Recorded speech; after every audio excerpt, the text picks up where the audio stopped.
whole episode. Well, I mean, listen, if we're going to go on and you're going to be like, I don't know exactly what to talk about, and I say hit the record button, then you got to trust me. You got to trust the big guy. Then I'm going to lead you like a fish to water, right? I mean, that's it. A little zombie action. So I got a question for you. We get started off this way, and we'll lead right into it, right? And this is a piggyback on Black Jaded Wolf's episode yesterday. Great episode. If you haven't listened to that, give a listen. Just like a real great hobby member, right? There's no other way to say it, right?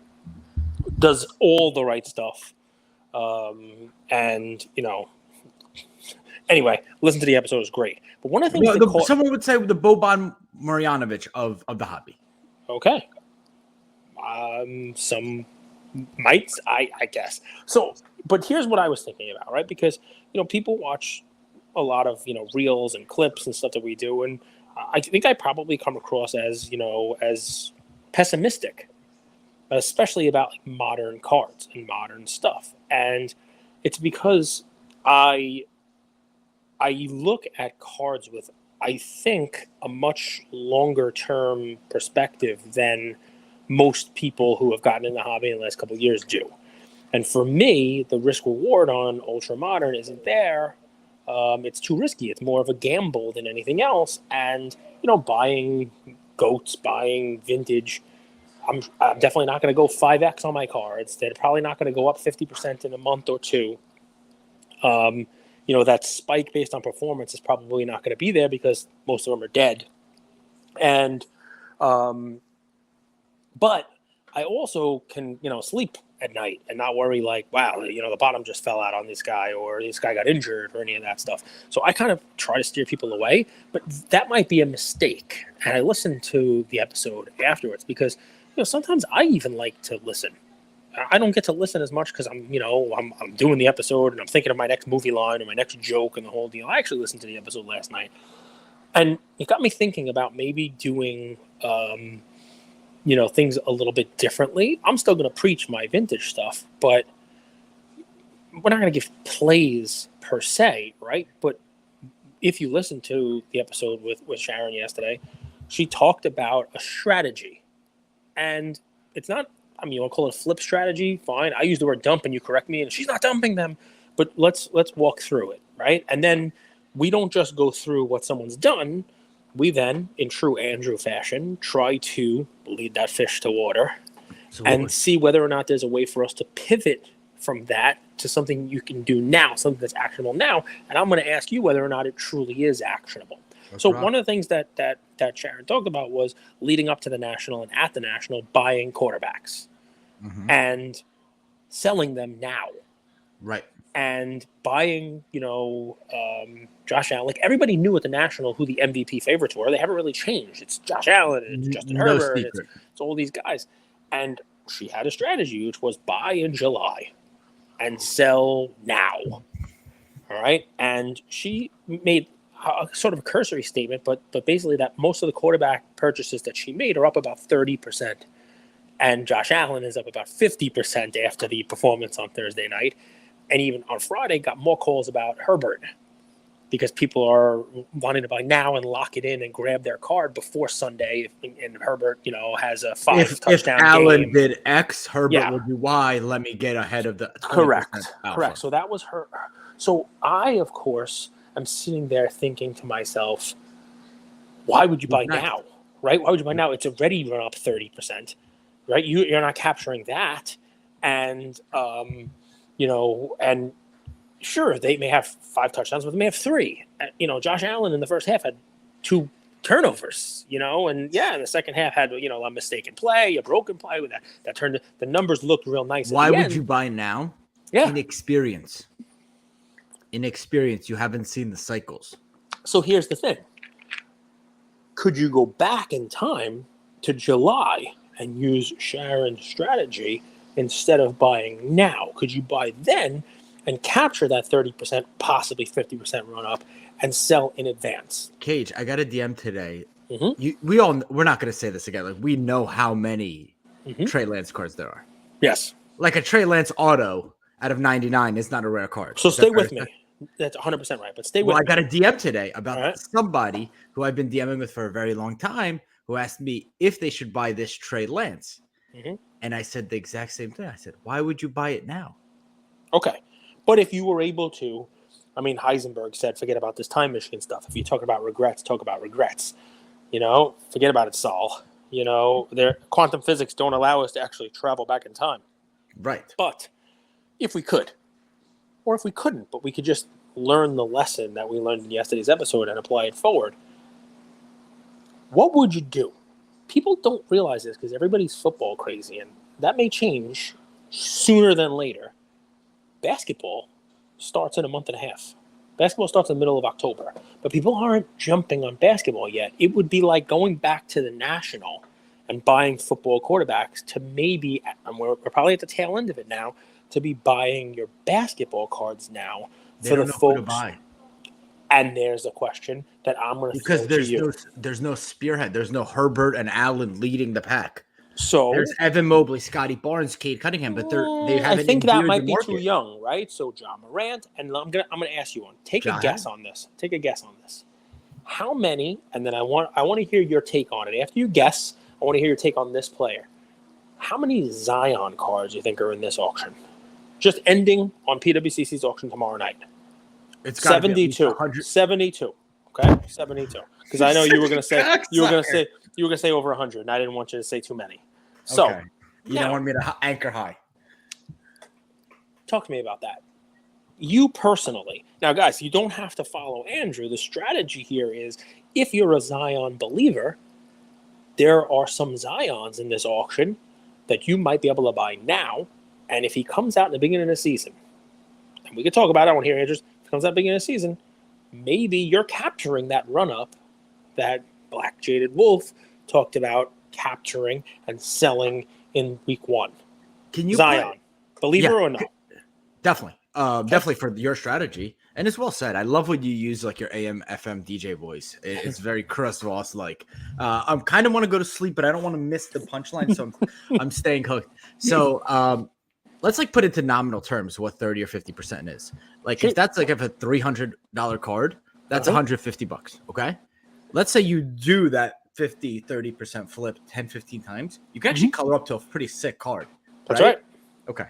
So in a market like this, where it's really difficult, I think you make that 30 to 50%, not on the player, but on the entry. That's right. And the player's kind of irrelevant. You're going to have a whole market move. So whether it's Luka, Trey, Zion, Ja, Tatum, all of them, if you buy right, buy the right card at the right time for the right price. That takes a lot of homework. So like, I think what was interesting when there was just a huge run up, you could blindly throw a dart. It didn't matter. You could buy base prism and it was amazing. But yeah, you have to research. You have to know your comps because so many cards end. 72 cards at the end at the same time, right? That's right. You have to tier them out. You have to say, these are my A cards. These are the sickest ones. And at this price, this is the one I really want. And you have to tier it all the way down so you know what you're focused on getting. Right. So I think there's going to be deals in that Zion, but it's also, dude, so many cards. So it's really hard. You get lost in that sauce from, 10 p.m. to 10:30 is extended. And after that, it's 5 minutes of extended. Yeah, Easter. And then 5 minutes of extended. You can't go through all 72 extended. So you have to know which ones you're going. And Cage, my notes for this was momentum and focus is what lets you win. That was my theme. Momentum and focus. Because, guys, it's no secret. People are pivoting from eBay to PWCC, not because of the names, but because the authentication program is so poorly run. It takes you 2 to 3 weeks to get a card. It took me 3 weeks to get that Jamar Chase card from the time I bought it into the PWCC vault. Why does it take that much? eBay created this authentication program that wanted to make sure that people don't get scammed. Well, what happens? People move to where there's less friction. There's another scenario where you buy your cards, you don't pay tax or shipping, you pay, and in a second, those cards are in your vault. And you're seeing more sellers, and you're seeing more buyers, and you're seeing more adoption on PWCC as a direct result of something that a competitor did that isn't being favorably viewed by the hobby. You're right. I've been waiting weeks for a PSA 10 card. Is that right? On eBay. You know the card. I've been waiting now a full week and it's not been shipped to me. It was shipped to the authenticator a week ago. To authenticate something that's been authenticated. To authenticate a PSA 10, yeah. I got and a big PSA 10. We talk a lot about buying on PWCC, but honestly, with this change, I think a lot of buyers have moved from eBay to PWCC. And as much as we talk about the weekly auctions from a buying standpoint, really start to think about it from a selling standpoint and get ahead of it. If you have, let's say 100 basketball slabs and you're like, I kind of want to consolidate from 100 to 15, send them into PWCC, get them vaulted, and then you could individually either list them on the marketplace or run them on the weekly. So just something to think about. Easy stuff. So Zion, the 6 dozen or so cards that are up there, there's a high-end ones. And the second most expensive one is one I want to draw your attention to because it is your favorite release and it's everyone's favorite color. If you put in Zion gold, it's Panini one of one. So talk about that a little. Not one of one and one. Why do I always say one of one? Because of you have such incredible patience with me. You ask me questions, I never answer the question that you asked. It's always some other topic. Have you noticed that? Yes, but it's all right. We'll get back to it because I remember my question. And the question, of course, is, are you a believer in Zion? You said yes with that strategy, and that's enough. That's enough of an answer. The next part is, let's talk about some of the cards. Let's talk about some of the cards that are on. Why do you like that set? You've become a very big fan of it. I have become a fan. Well, first off, the one you eventually develop these fundamental foundations in the hobby. And the one I've learned is every card has to fall into a collector's hands at the end of the day. Mm-hmm. There has to be a collector. There has to be someone who really desires that card. The price, we could discuss that. And I've noticed the collector base around Panini 1-in-1, especially the first year of Panini 1-in-1, which is 2019-2020. And the collector out there, I don't know if he wants to be public. If he does, he could DM me. But a guy I DM with a lot and learn. What's also cool about that set is the base cards follow Cage's, strategy for a better hobby. Number your base. So the silver, which is the base in that set, is at a 99. Then there's a red, a purple, a blue, a green, and a gold. So every player only has 200 cards in that set. Yep. Think about that compared to the Prism base.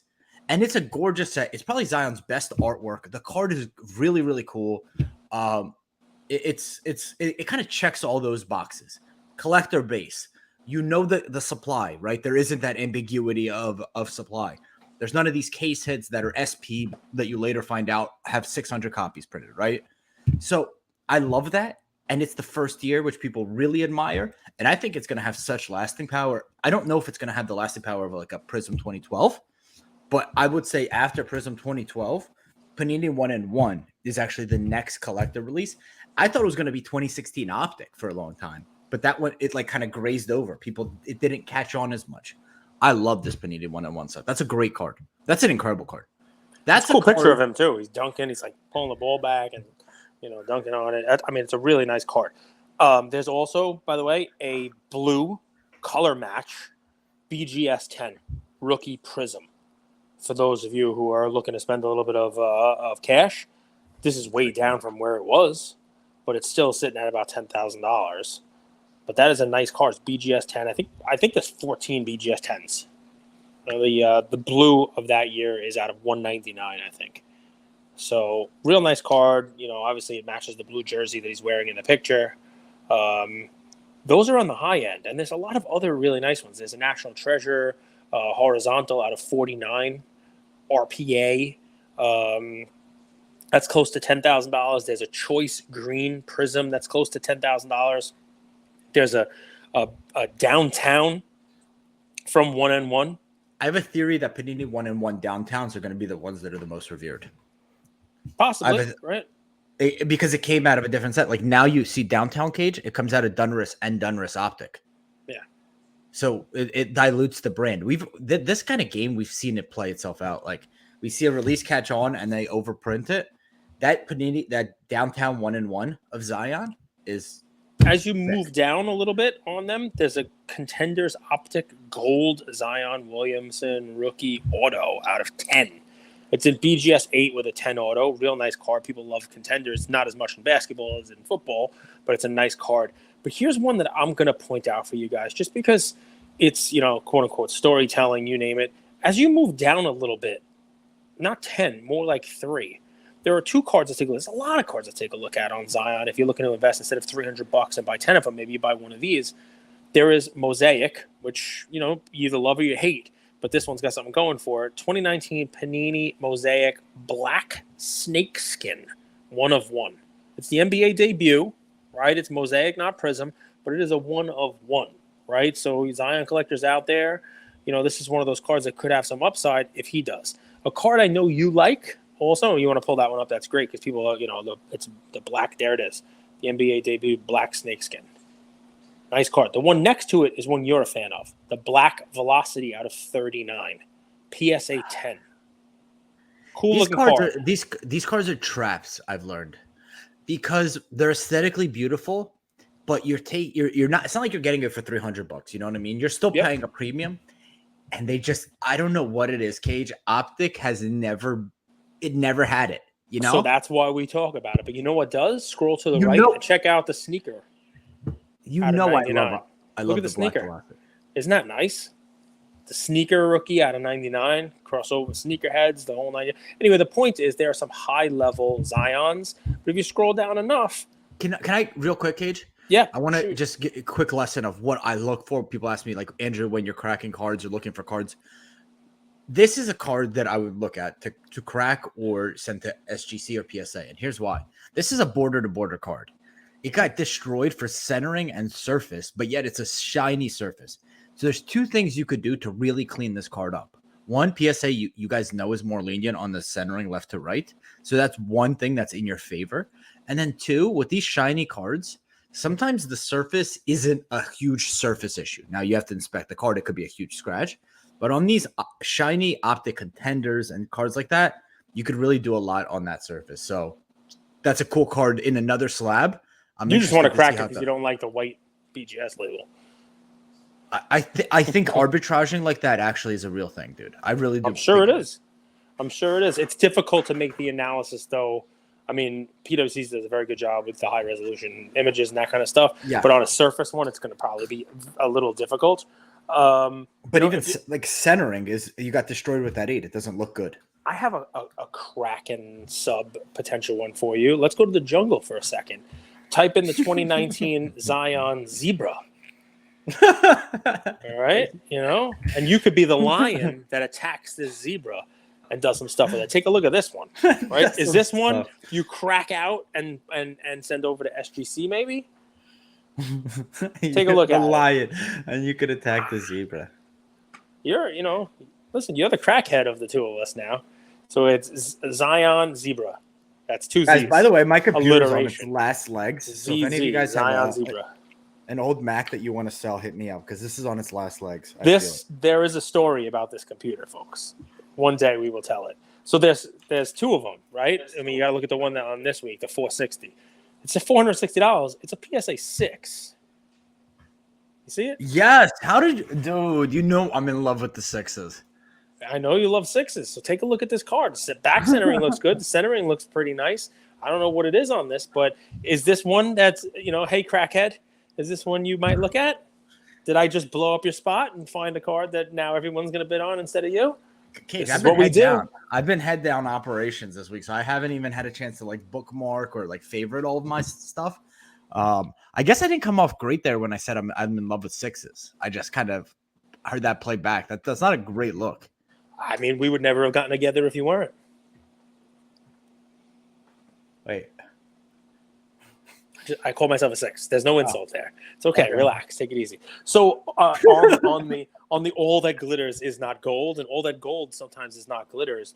The time of the Hoops premium stock has, I believe, come and gone.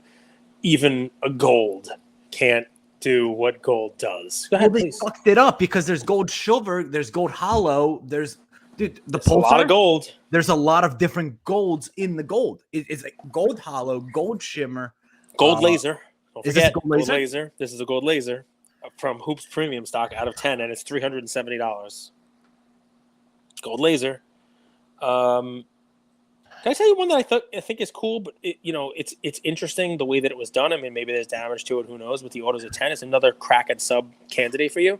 I think it's on card. which is becoming rarer and rarer. There's a Court Kings Zion auto out of 49. That's in a PSA slab. It's authentic with a 10 auto. Interesting, right? Yeah. Lamine would say take your grade. Like, this isn't that bad. Just take your 6 on this. It is a 6 if you look at the back. Mm-hmm. All right, 6, 5. It's not clean on the back, but this is a nice card. This is a nice card. I like the appearance. You can duck down into the couple $100 and get some nice Zions. If you're feeling, this auction ends on September 11th. If you want to go red, white, and blue, there's a red, white, and blue Zion PSA 10 for $185 rookie. Court Kings are probably my favorite PC card. It's a card that in a 9 is not going to have that premium of a 10, obviously, and it's a beautiful card. Let me, while you were talking about the Zion, here's what came up. I want to share it just because we talk about nice buying opportunity, but dude, this is a gorgeous case hit. Court Kings, LeBron, gorgeous card. Do you agree? Disagree? You're a fan? I like it. I do. I like it a lot. Okay, well, maybe a little jaw action. Some good stuff. Some good basketball. All right, good basketball. Good basketball. Good morning. I'd say, you want to talk a little NBA? Who do you think's a little underrated? Who do you think's overrated going into next season? Definitely talk NBA. We can talk anything, I mean, underrated. If I were looking like bargain basement shopping NBA, and again, I do this completely different, right? Because I'm not talking about Scotty Barnes or Cade Cunningham or Evan Mobley or Jalen Green, because I believe the people buying those don't actually want to hold them. They don't actually want to own them. I think they're just part of this machine that is attempting to continue to churn prices up and up and up. We talked about it with the buying of the one-of-one Mac Jones for $100,000 and et cetera, et cetera. The person who bought that, I bet you doesn't know anything about Mac Jones and doesn't care what happens to Mac Jones this season because he does not plan to hold it.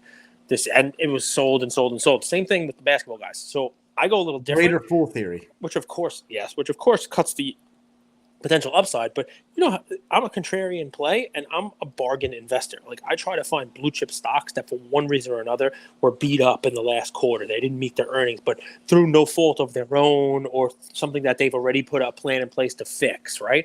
So I look at guys like Anthony Davis, right? Damian Lillard, right? These are guys that at any point in time can run off a streak of 10, 40-point games in a row.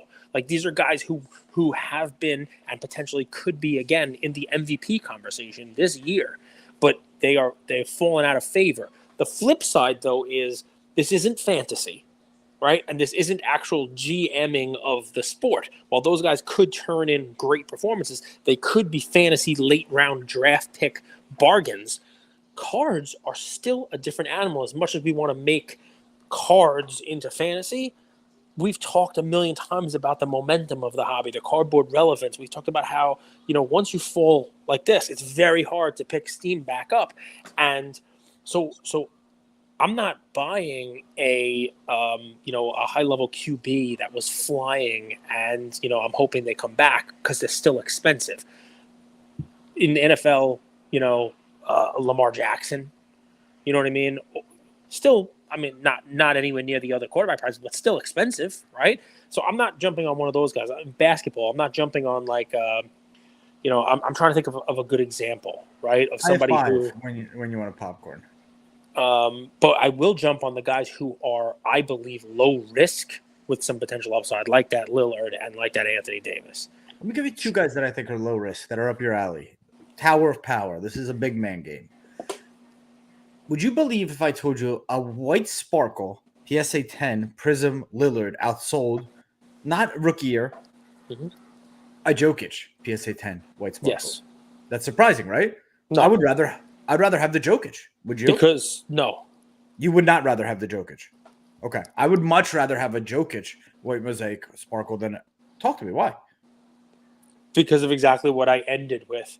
That fantasy and being a GM of a team are very different than the hobby. there are a lot more Lillard fans than there are Jokic fans. Okay. For whatever reason, and I'll get shit for this because there are some Joker fans, and they're loud And they're they growing. yell at me every time. Ooh, you don't. Okay, let's go. Let's move to the East. Dude, what did he do this year? Did he win the MVP? He did. And basically was the MVP the year before. Like, he has done everything that he can do, right? Yeah, maybe he wins a championship. I doubt it. I don't see that happening with that team. I think a lot of other teams got, better, and, he's kind of stuck in that messy middle of the West, right? It's that ship that was stuck. If it hasn't already moved, what's going to move it? Okay. And to me, Lillard, like, everyone going into the season is expecting his team to be bad.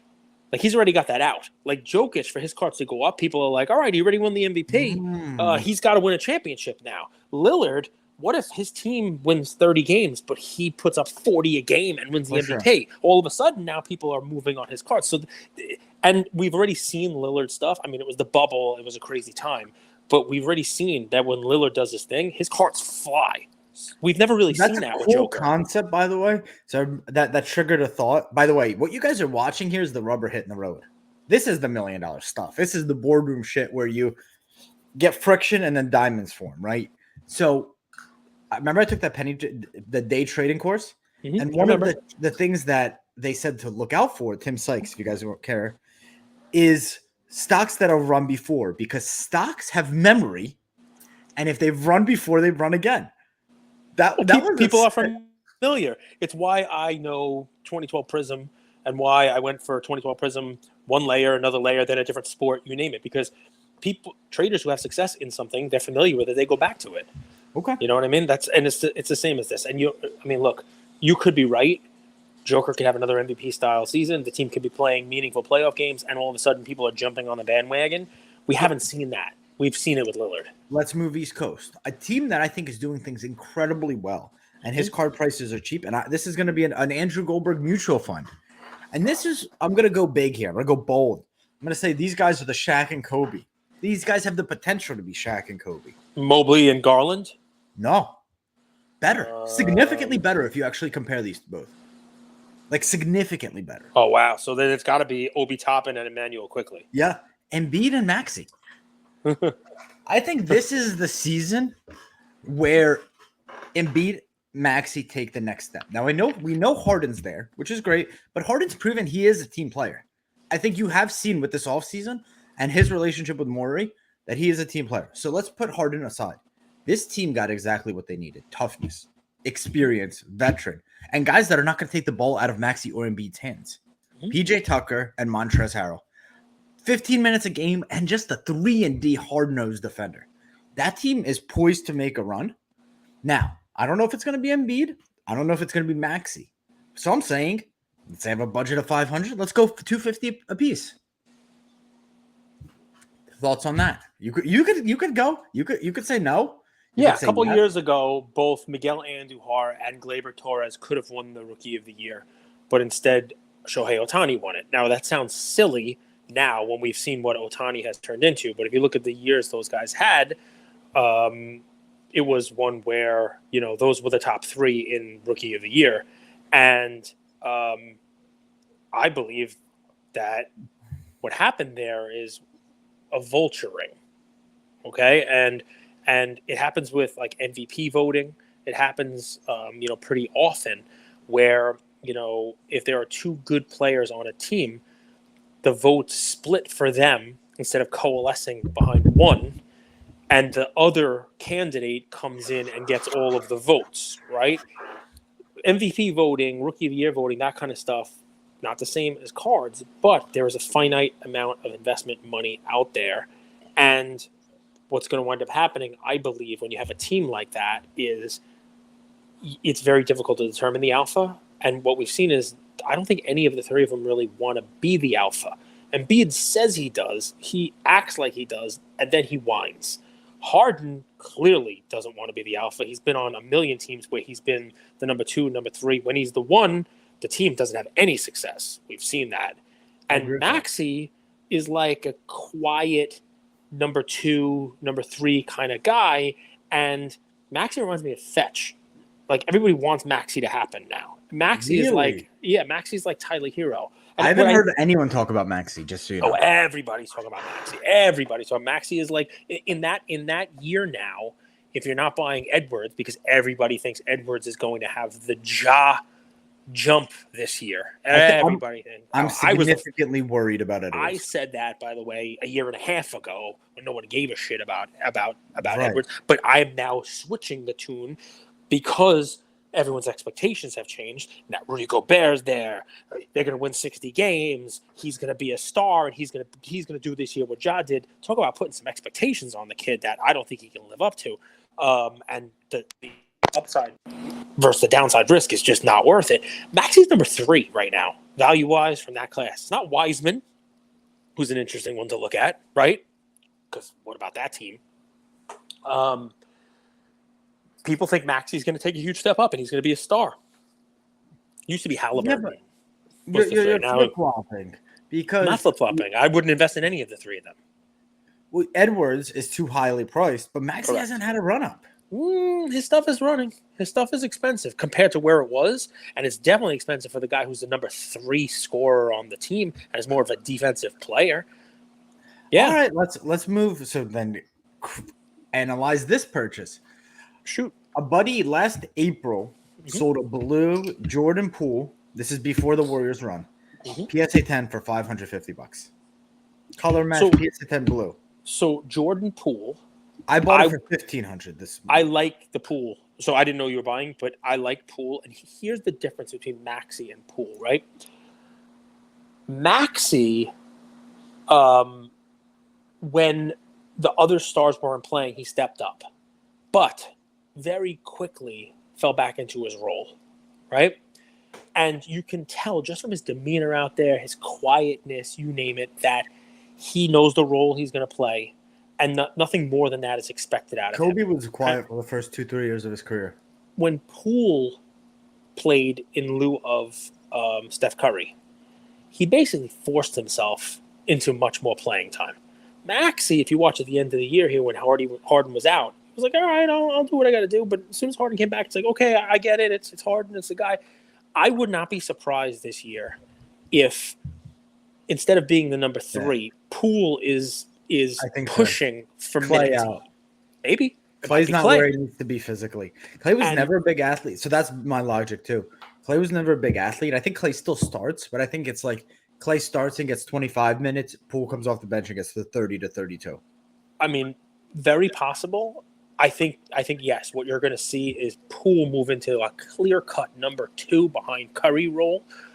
Definitely. And it's easy to say because – you have Draymond, who's not going to be an offensive-minded player, and you have Wiseman or Looney or whoever the hell else is going to be out there. Wiggins, Wiggins is great, but Wiggins much more well-rounded player.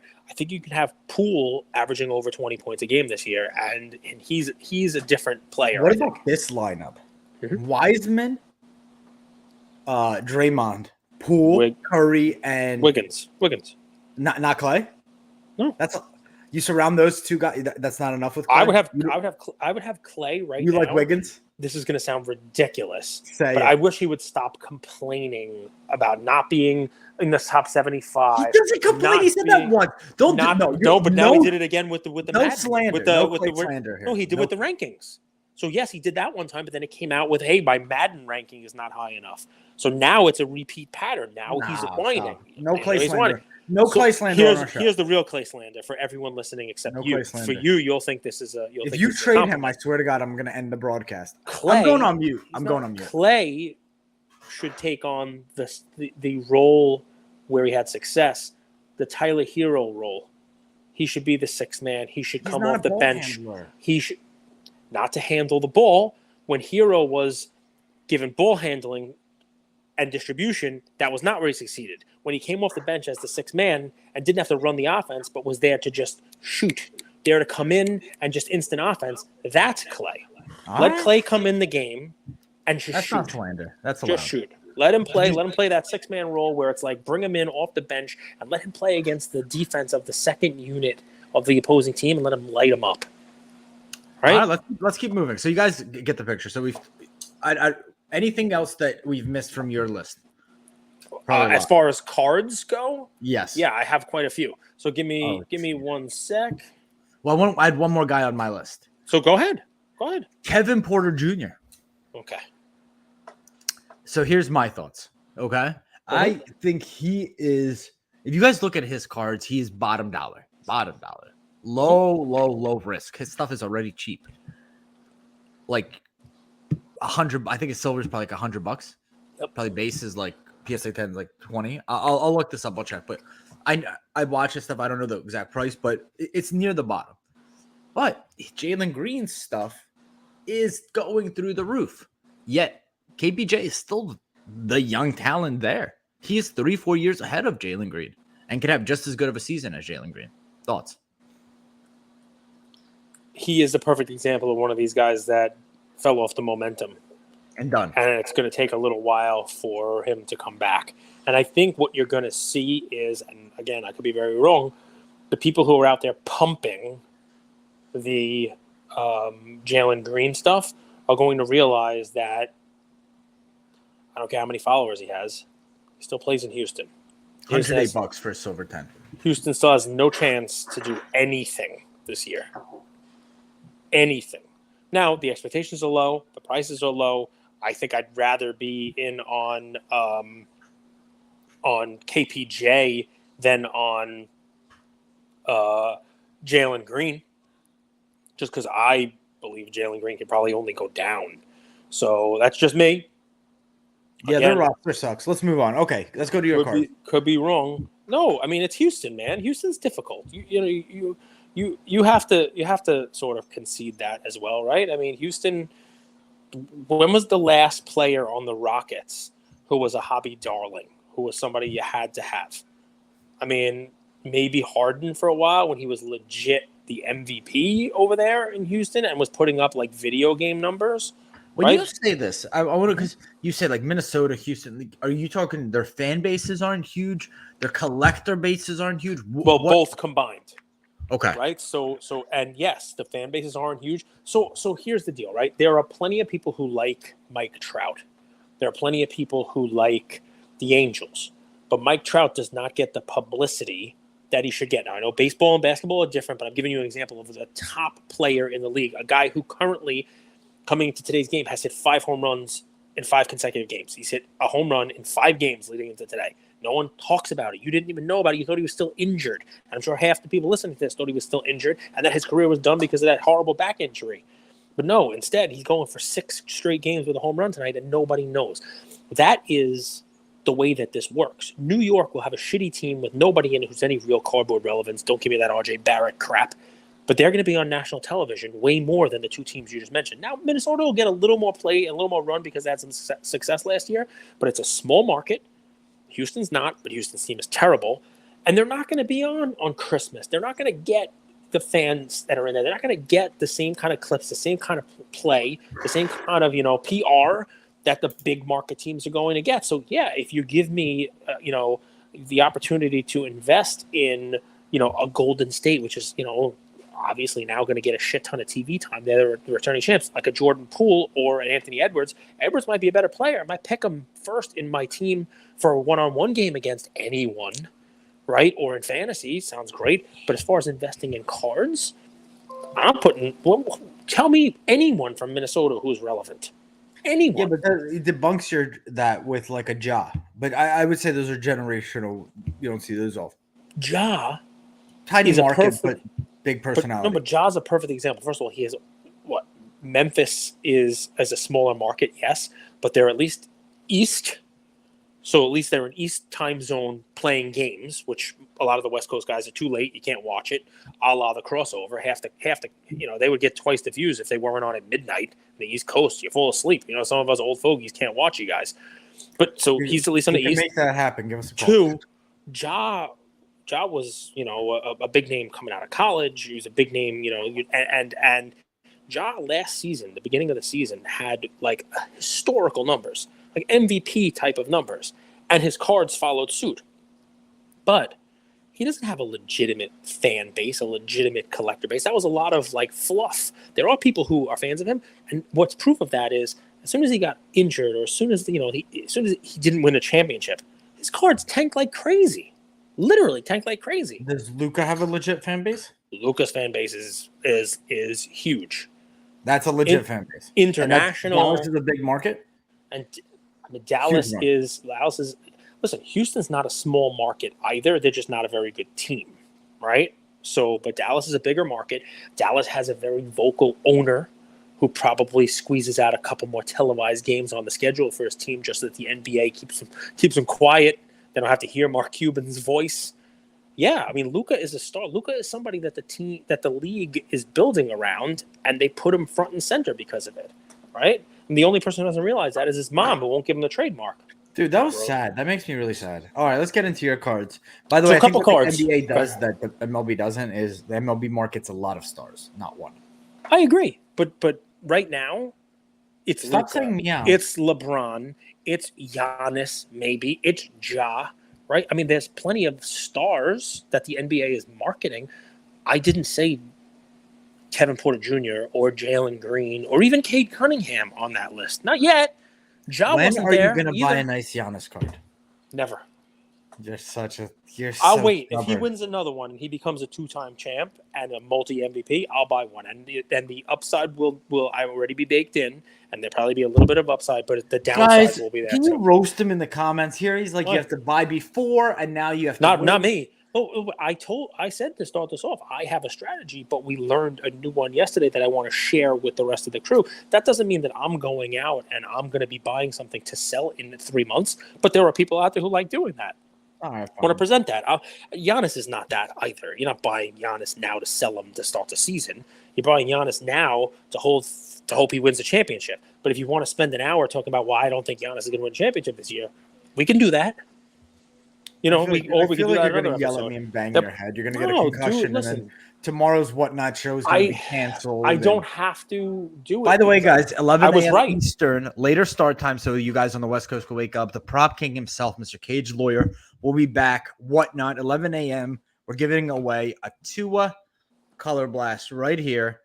Rated this baby myself. Enjoy, guys. 11 and a whole bunch of Prism, Panini digital football stuff for the plays and stuff. So let me just really quick before we end it off.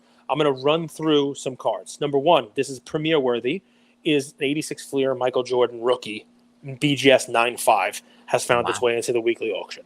Okay, a nice card, one that is Premier auction worthy. It is clearly not for the faint of heart.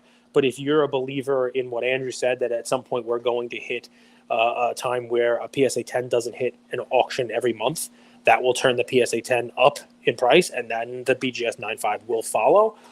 There's one in there. If you are what would Mr. Grady, we had him on, what would he say about a 9 corner? He'd say it can't be gem mint. It can't be gem mint. That's what he would say. Guy has a memory of an elephant. It's early 90s. It is one of those niche markets right now, but maybe that changes.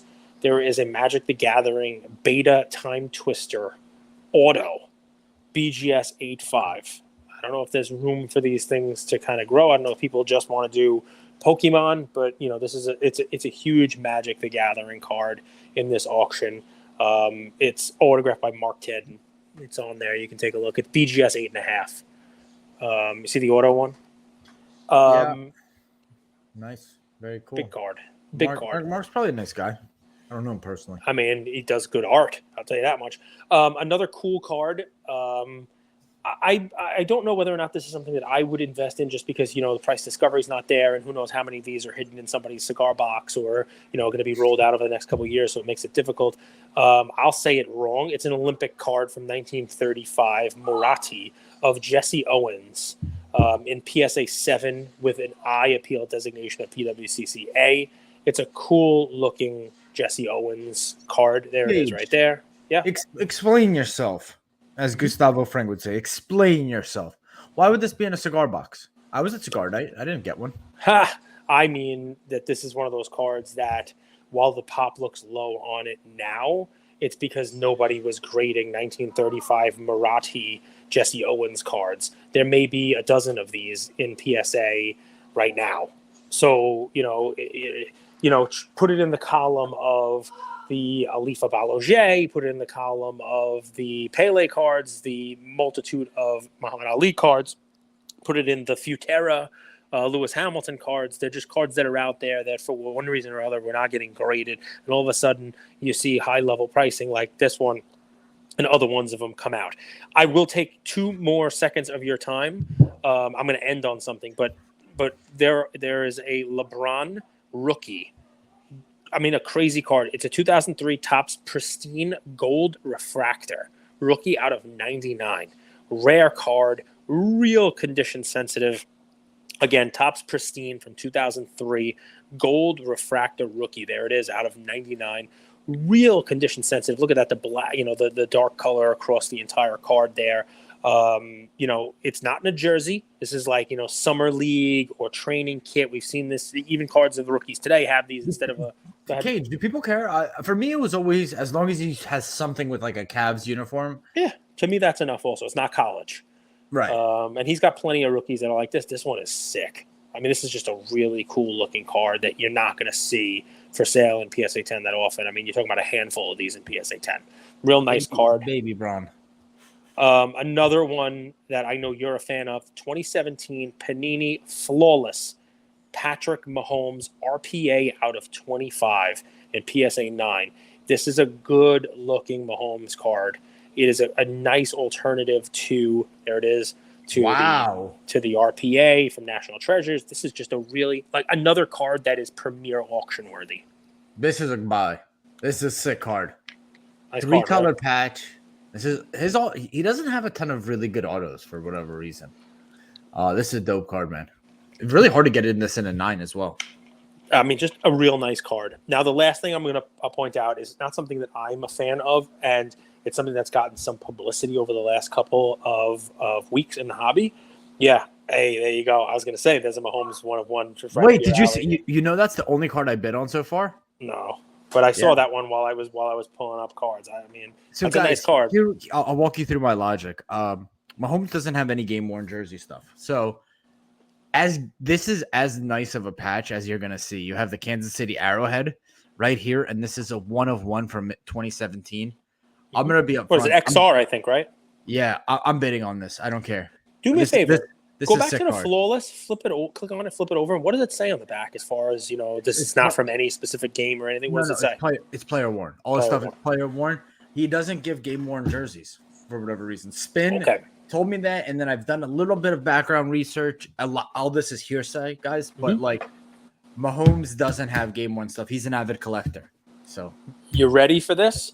Last one. And I'm going to shut up, and I want to hear what your take is on it. There is in this auction what I would consider a one-of-a-kind piece featuring one of the most iconic inserts in the hobby. And altruism would say I would get this, and I would frame it, put it up in my office or in a man cave. But you have become the hanky-panky expert. So 1997 Metal Universe Precious Metal Gems PMG Red Uncut Sheet with Sanders, Favre, Smith on the uncut sheet. So there's 2 things to this, right? The uncut sheets aren't serial numbered, so it's actually a 2-step process. Fair? Is that fair to say? Cool. I have no problem with someone cutting up an uncut sheet. I don't actually have a problem with grading companies grading it. I have a problem with the serial number stamp. That's fraud. I mean, it's fraud. But not the grading and the cutting. But you got to also be careful with how you grade it. Because I've seen, I believe it's Beckett slabs, where they slab it authentic, and it says right on it, missing serial number. Cool. Legit. Done. But fair. But is that, I mean, if you were somebody who doesn't follow the hobby and know what's going on with this stuff, wouldn't you think, okay, well, maybe that came out of a pack and it was just missing the serial number?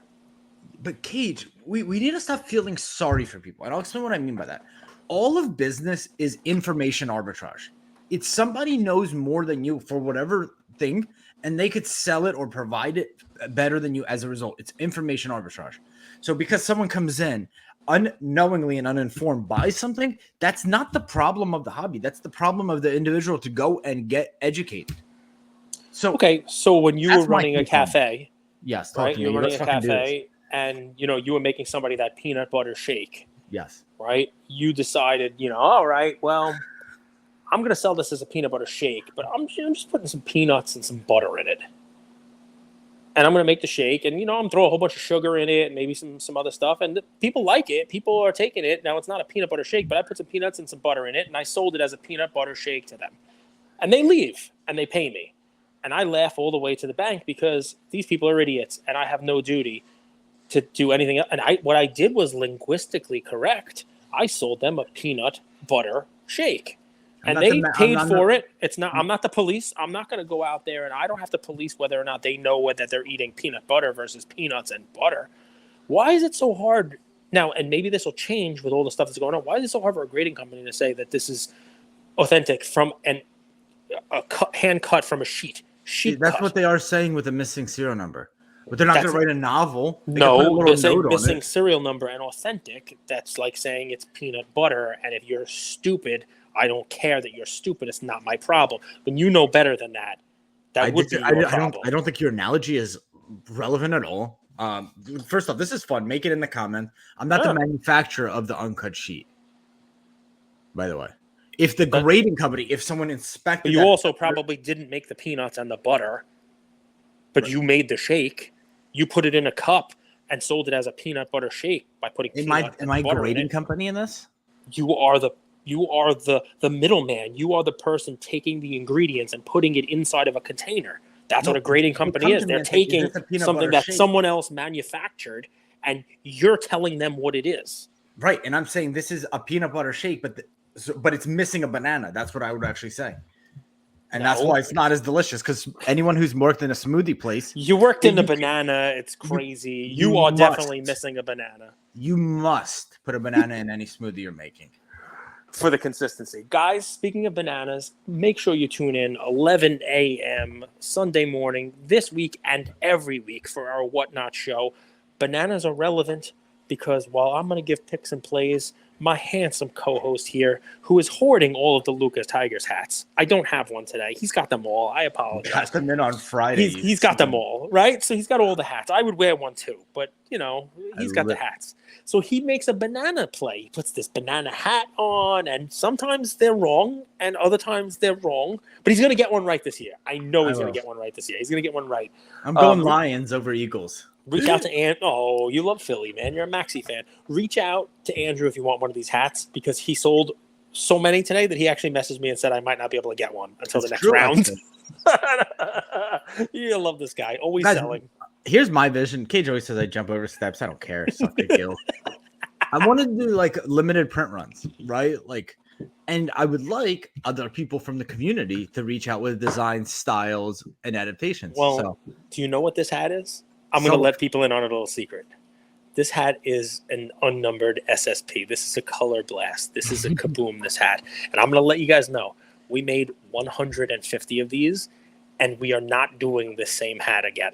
No. This will be always known as the first Lucas Tigers hat, the first support, the first merch. This is it. The first one, 150 limited. And while it's not numbered, I guess Andrew could hand number them if you really need to. But you'll always know this particular hat, there's only 150 of these hats. That's it. I mean, it's a nice hat. And, I will tell you guys, I had to jump through some hoops with Andrew because he did not want to make crappy stuff. I'm like, just give me $10 and I'll just make a bunch of hats online. He's like, I'm going to a professional. We're going to meet him. I want to know what kind of materials going into this stuff. It's going to be a legit thing. I'm like, okay, fine. You care. That's great. I mean, and the hat's really nice. Don't sell them all. I want at least one. Whatnot tomorrow, guys, 11 a.m. Enjoy. Stay tuned. The PWCC, auction is September 11th. Don't forget about the features that are there. A lot of auctions were flashed in. Click on Flash. You'll see some stuff that are only a couple days old. A lot of Flash in this one. But more importantly, the Power Buyer. It's a way to bargain hunt. Just click Power Buyer. You see all kinds of cards. As I was doing the Zion thing, there are Zion PSA 10 rookies for $13 right now. I know it's an auction and things change, but there's some real good bargains in as well. What's kind of cool with the merch? What? I actually just got this DM to do collabs with other cool content creators from the space. You stay classy, San Diego. So thank you all for listening to another episode of Lucas, Tigers, and Bronzo My. I wanted to tell you about a new service that we have starting as of today, and I'm really, really excited to bring it to you guys. So as a part of our partnership with SGC, we got 50 free submissions every single month, and many of you have taken advantage of that. And it's amazing that we could have the opportunity to 650 episodes, 675 episodes in, to go ahead and give back to our community. As people were sending those cards in, they asked, can we send 5, 10, 20 more cards to you guys? We'll pay for it, but we wanted them graded with SGC. You guys know SGC is turning cards around in 13 to 14 business days, have incredible customer service, and their secondary market values are going up day after day after day. And that's exciting for the hobby and exciting for the grading landscape. So we didn't want to just rush into it. We wanted to do it right. And what we did was I relocated here to Boca Raton, Florida. I opened up a P.O. box maybe 5 minutes away from SGC, and I will be hand delivering and hand picking up the cards. So you don't have to worry about anyone else touching your cards. It will be me, and I will update you every step of the way. So here's how it's going to work. I'm going to personally pick up the cards from a P.O. box, prep them, new card saver, new penny sleeve, and deliver them to SGC every single Tuesday. Why Tuesday? Well, it lets the stragglers over the weekend come back through on Monday and gives me a day to prep, and it basically gives SGC the entire week to work on grading those cards. Once your cards pop, only then at the end of the process will you be paying for the service. It's $25 per card, simple as that, and the turnaround times have never been faster. We're hearing right now 13, 14, less than 20 business days. So there it is. 9170 Glades Road, number 135 is the P.O. Box in Boca Raton, Florida, 33434. 9170 Glades Road, number 135, Boca Raton, Florida, 33434. Of course, you could shoot me an email or shoot me a text anytime, and I'm always available. Many of you already have my email. It's iamandrewgoldberg@gmail.com. or my cell phone number, 215-519-9154. Reach out with any questions. I could walk you through the process. I've hopped on the call with quite a few of you, and I'm happy to do that. Love you, Luca Nation.